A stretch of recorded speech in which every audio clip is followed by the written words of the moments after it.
Alam niyo po ba mga kababayan, meron pong sinabing matindi.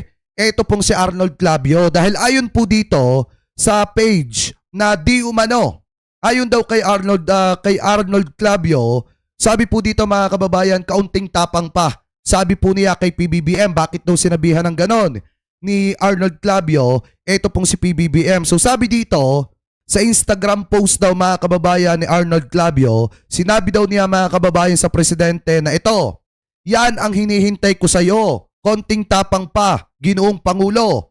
Focus tayo sa korupsyon. Huwag kang padiskaril sa puwersa ng mga magnanakaw na tinatangkang guluhin ang investigasyon mga kababayan. Sabi pa dito, huwag nating bigyan ng pagkakataon na malusutan pa nila ito.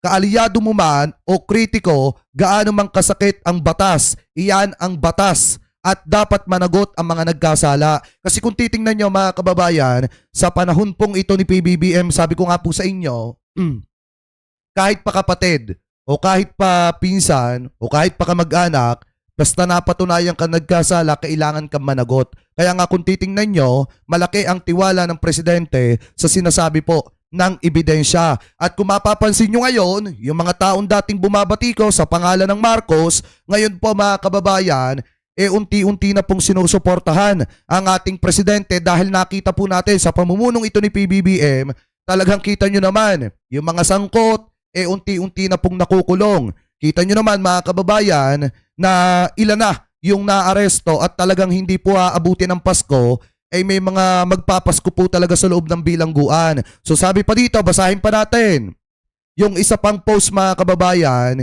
ni Clavio. Sabi po dito, sa Good Gov Corner, yan po yung source po natin Sabi po dito mga kababayan, ayon daw po kay Clavio, mas malala ang korupsyon kapag ka nawala sa pwesto si PBBM. Bakit daw mga kababayan? Sabi po dito, ayon kay Clavio, nakakapagtaka kung bakit may mga nananawagan ng resignation ng Pangulo. Gayong aktibo namang hinahabol at iniimbestigahan ng administrasyon ng mga opisyal na sangkot sa malalaking anomalya.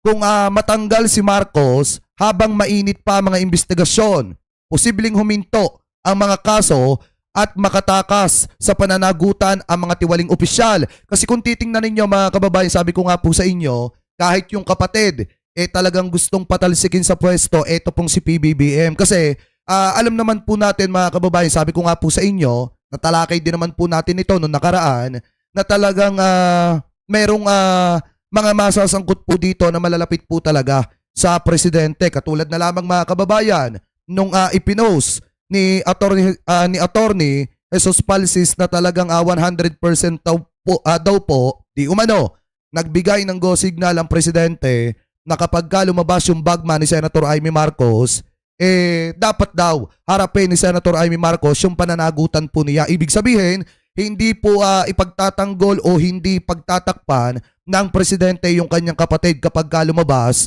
na kurap po talaga itong si Senator Amy. Ganon din naman mga kababayan kay dating House Speaker Martin Romualdez na pinasasampahan na nga mga kababayan sa ICI ng kasong plunder at saka po ng GRAP kung sakaling mapapatunayan at kung sakaling ituturo ng ebidensya ito pong si former Speaker Martin Romualdez. So ibig sabihin, wala pong sinisino ang administrasyon ni PBBM. So sabi pa dito, kapag nawala si Pangulong Marcos, mahihinto mga investigasyon at siguradong matutuwa ang mga magnanakaw sa gobyerno. Ayon po yan mga kababayan kay Arnold Clavio. Kasi tingnan nyo naman, sa totoo lang mga kababayan ng presidente po natin ay hindi po tumitigil. Kaya nga, tingnan nyo bukod po kay Arnold Clavio, yun pong isang political analyst, sinasabi po ni Ma'am Winnie Monsod, na ayon po sa kanya mga kababayan, isa po siyang political analyst, mas mainam umano para sa bansa na manatili sa pwesto ang isang Pangulong Marcos kaysa muling magkaroon ng isang administrasyong Duterte na posibleng magbalik ng madugong kampanya kontra daw po sa ipinagbabawal na bato. Giit niya, maraming inosente ang nadamay noon at naapektuhan ang karapatang pantao ng mga Pilipino. Dagdag pa niya, mas mabuting pag-isipan ng publiko kung nais bang bumalik sa ganitong kalagayan kumpara sa ngayon na ang na ang ibinabato lamang sa Pangulo ay isang aligasyon na siya raw ay gumagamit ng ipinagbabawal na bato. Isang akusasyong wala namang umanong matibay na patunay. Binanggit din ng analyst na si Marcos ang kauna-unahang presidente na matapang na naglantad at lumaban sa malawakang korupsyon gaya ng paglabas ng isyo ng flood control scam. Kaya panawagan niya sa mga kababayan, pag-isipang mabuti ang magiging epekto kung pilit pabababain ang Pangulo at papalitan ng isang Duterte. Ayan o, mismo mga dating kritiko ng presidente, mga kababayan ay nagsasabi.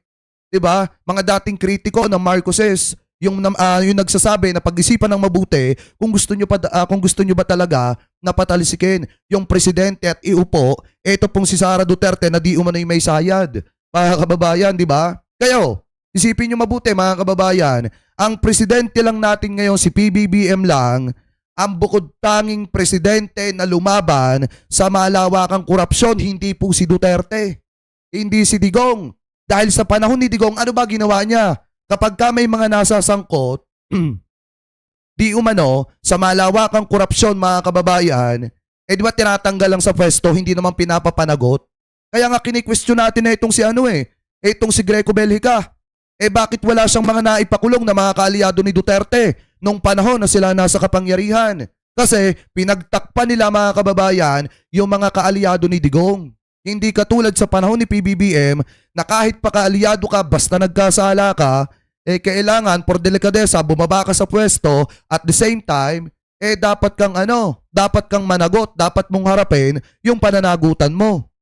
O ayan, maliwanag mga kababayan si PBBM lamang yung may lakas ng loob na sugpuin po yung issue ng korupsyon dito po sa ating bansa. At ito po yung masasabi natin na isa sa pinakamatinding legacy ng Marcos administration mga kababayan. So ito, isa pa, yung update kanina ng presidente mga kababayan.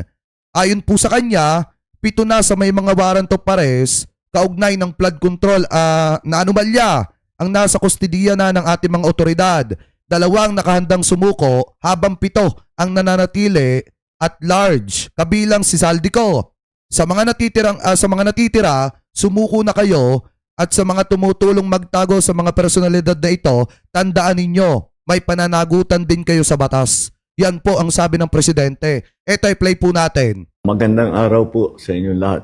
Muli po ako magre-report sa inyo tungkol sa mga iba't ibang development doon sa mga flood control project na kaso at para malaman po ng ating minamahal na taong bayan kung ano na ang naging progreso.